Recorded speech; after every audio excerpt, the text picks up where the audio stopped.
अपनी कोशिश की बदौलत हम निरंतर विकास के पथ पर आगे बढ़ रहे हैं, लेकिन आज भी कई ऐसी समस्याएं हमारे सामने हैं जिन्हें खत्म करना बहुत आवश्यक है। डायन प्रथा एक ऐसी ही समस्या है। 21वीं शताब्दी में भी डायन कुप्रथा का अस्तित्व हमारे भारत देश में है। डायन कुप्रथा का वजूद भारत के प्राय सभी भागों में है। अलग अलग जगहों में यह अलग अलग नामों से जाना जाता है। तेलुगु में इसे दयान, कन्नड़ में पिशाच और गुजराती में डाकिन के नाम से जाना जाता है। तो वही झारखंड, बिहार में यह डायन के नाम से जाना जाता है। वैसे क्षेत्रों में जहाँ शिक्षा कम है, लोग डायन या बिसहा पर विश्वास रखते हैं। औरतों को डायन कहा जाता है, तो वहीं पुरुषों को बिसहा कहा जाता है।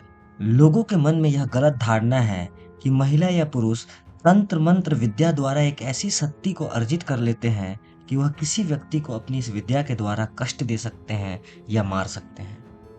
गांव में अगर कोई बीमार पड़ता है, कोई अनहोनी होती है या किसी भी व्यक्ति की मृत्यु हो जाती है, तो लोग यह मान बैठते हैं कि यह किसी न किसी डायन या बिसहा के ही करतूत है। और यहीं से अंधविश्वास का खेल शुरू होता है। लोग डायन या बिसहा से छुटकारा पाने के लिए किसी ओझा, तांत्रिक या मौलवी के पास जाते हैं, और ये तांत्रिक, मौलवी या ओझा जो भी लोग हैं, वो लोगों को और भी अपनी तात्कालिक लाभ के लिए डायन या बिसहा पर विश्वास करने के लिए मजबूर करते हैं। सामान्यतः डायन या बिसहा उन्हीं लोगों को करार दिया जाता है जिनकी आर्थिक स्थिति अच्छी नहीं होती है। इसके साथ ही आरोपी व्यक्ति वैसे लोग भी होते हैं जिनके घर में कोई प्रभावशाली व्यक्ति ही नहीं होता है। डायन करार दी गई औरत का पति प्रायः मर चुका होता है। यदि उस औरत का कोई बेटा भी मर जाए तो उसे बहुत आसानी से लोग डायन मान लेते हैं। डायन के विषय में यह भी कहा जाता है कि अपने इष्ट की सिद्धि के लिए सबसे पहले अपने प्रिय व्यक्ति को ही मारती है। ऐसी ही बातें बिसहा के लिए भी कही जाती है। सबसे पहले बिसहा अपनी पत्नी और बच्चों को मारता है। ऐसे व्यक्ति को लोग संदेह की दृष्टि से देखते हैं, और गांव में किसी भी असमय मृत्यु हो जाए तो उसकी सारी जिम्मेवारी डायन या बिसहा घोषित व्यक्ति पर ही डाल दी जाती है। अक्सर देखा जाता है आपसी राइवलरी में जमीन या धन हड़पने की कोशिश की नीयत से भी किसी औरत को डायन या चुड़ैल घोषित कर दिया जाता है।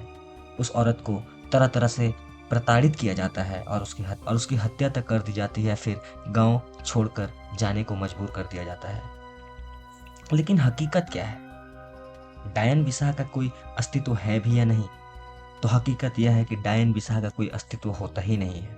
यह महज एक सामाजिक कुरीति है। जो लोग अनपढ़ होते हैं, जाहिल होते हैं, वही लोग इन बेसलेस बातों को बढ़ा चढ़ाकर पेश करते हैं और समाज में भ्रम फैलाते हैं। सच पूछा जाए तो डायन या बिसहा के अस्तित्व को स्वीकार करना ही समाज की बीमार मानसिकता का एक उदाहरण है। आज की इस साइंटिफिक दुनिया में डायन को प्रथा जैसा नकारात्मक बात को स्वीकार करना ही एक गलत बात है, और इन कुरीतियों और अंधविश्वास को खत्म करना हमारे समाज के लिए बहुत जरूरी है। अगर गांव में कोई बीमारी फैलती है या कुछ किसी के साथ कोई घटना होता है, तो लोगों को यह समझना होगा कि यह किसी डायन की वजह से नहीं हुआ। किसी अंधविश्वास से किसी घटना को जोड़ना एक बेवकूफ़ी से कम नहीं है।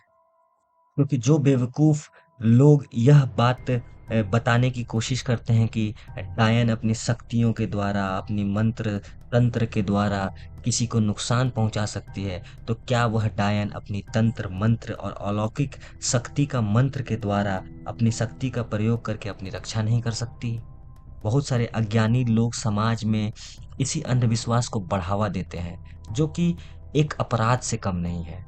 और झारखंड सरकार और भारत सरकार इन कुरीतियों से निपटने के लिए काफी प्रयास भी कर रहे हैं। फॉर एग्जाम्पल, 2001 गवर्नमेंट ने इस कुरीति से बचने के लिए एक कानून बनाया। कानून यह था कि डायन कहकर किसी महिला का शारीरिक या मानसिक शोषण करने वाले व्यक्ति को 6 माह का कैद और 2,000 रुपए का जुर्माना अथवा दोनों दंड दिए जा सकते हैं। किसी को डायन के रूप में पहचान करने के लिए प्रूफ प्रस्तुत करने अथवा समाज के अन्य लोगों को उकसाने या कोई षड्यंत्र करने वाले को 3 माह की सजा या 1,000 रुपए जुर्माना अथवा दोनों दंड दिए जा सकता है। यदि किसी को डायन के नाम पे तंग किया जा रहा हो तो तुरंत पुलिस को 100 नंबर डायल कर सूचना दी जानी चाहिए। भारत में डायन कुप्रथा की समस्या अक्सर ग्रामीण क्षेत्रों में ही देखने को मिलती है।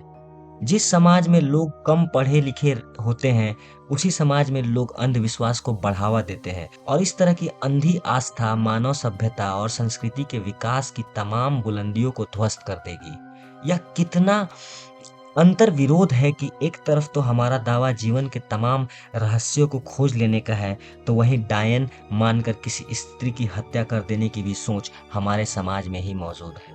भारत के शहरी क्षेत्रों में तो लगभग काफी डेवलपमेंट देखा जा सकता है, लेकिन भारत के ग्रामीण क्षेत्रों को भी विकास के पथ पर आगे बढ़ना है, तो सबसे पहले इन अंधविश्वासों से निपटना होगा।